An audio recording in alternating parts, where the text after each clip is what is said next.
नारायण राणेंनी इतरांची काळजी करण्यापेक्षा तुम्ही तुमचा पक्ष का सोडलात? तुम्ही पक्ष काढलात तुमचा आणि 1 वर्षामध्ये आपला पक्ष का सोडलात? त्याचं उत्तर महाराष्ट्राला द्या. तुम्ही काँग्रेस पक्ष का सोडलात? त्याचं उत्तर महाराष्ट्राला द्या. तुम्ही भारतीय जनता पार्टीच्या परवानच्या दिवशी चिपळूणच्या मेळाव्यामध्ये रवींद्र चव्हाणांना इशारा का दिला? त्याचं उत्तर द्या.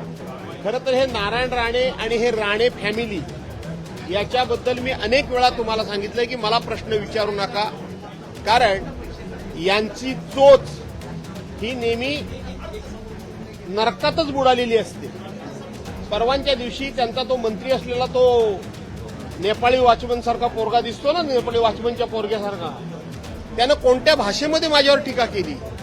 आणि हे मंत्री देवेंद्र फडणवीसांच्या आणि भारतीय जनता पार्टीच्या मंत्रिमंडळामध्ये आहेत. आणि म्हणून अशांची ज्यांची चोच ही कायम नरकातच बुडालेली आहे, अशा लोकांबद्दल पुन्हा मला प्रश्न विचारू नका.